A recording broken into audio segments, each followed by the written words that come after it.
పరిణామాలపై సమగ్ర విశ్లేషణ అందించే నమస్తే నాగేశ్వర్ కార్యక్రమానికి స్వాగతం. ప్రొఫెసర్ నాగేశ్వర్ గారు మనతో ఉన్నారు. నాగేశ్వర్ గారు విశ్లేషణ చూసే ముందు వాటి ప్రధాన వార్తలను చూద్దాం. కాంగ్రెస్లోకి షర్మిల, రాహుల్ సమక్షంలో చేరిక, వైఎస్ఆర్టీపీ విలీనం.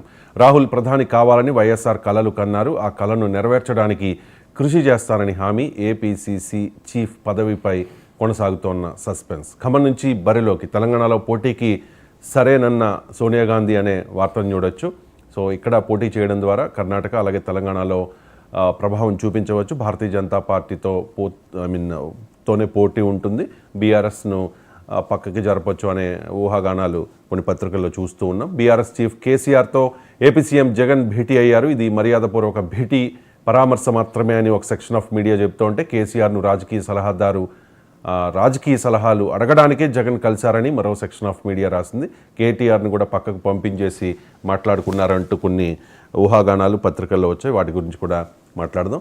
ఒక్కరిని లాక్కుంటే 10 మంది మా వైపు వస్తారు, కాంగ్రెస్లో ఏ ఒక్కరూ మిగలరు. కరీంనగర్ సమీక్ష సమావేశంలో గంగుల కమలాకర్ వ్యాఖ్యలు. బాబు పవన్లతోనే వెళదాం, ఒంటరిగా పోటీ చేస్తే సీట్లు రావు. బీజేపీ కోర్ కమిటీ భేటీలో మెజారిటీ నేతలు ఇదే అభిప్రాయాన్ని వ్యక్తం చేసినట్లుగా సమాచారం. బీజేపీ నేతల్ని నాదెండ్ల మనోహర్ కలిశారు. టీడీపీ జనసేన పొత్తుకు మోదీ ఆశీస్సులున్నాయని, భారతీయ జనతా పార్టీ కూడా తమతో కలిసి వస్తుందని పవన్ కళ్యాణ్ ఆశిస్తూ ఉన్నారు అంటూ నాదెండ్ల మనోహర్ కామెంట్ చేశారు.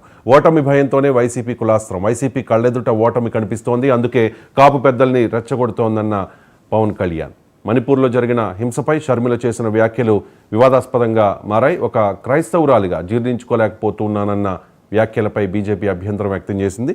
మేధావి అన్నకు మేధావి చెల్లి అంటూ ఎద్దేవా చేశారు సత్యకుమార్. ఇవి ఇవాల్టి వార్తలు. ఈ వార్తల్లో కొన్ని ముఖ్యమైన అంశాలకు సంబంధించి ప్రొఫెసర్ నాగేశ్వర్ గారి విశ్లేషణ ఇప్పుడు చూద్దాం. నాగేశ్వర్ గారు నమస్కారం. కాంగ్రెస్లోకి షర్మిల ఎంట్రీ అయిపోయింది సార్, పార్టీ విలీనం కూడా అయిపోయింది. ఇప్పుడు షర్మిల ముందున్న సవాళ్ళు ఏంటి?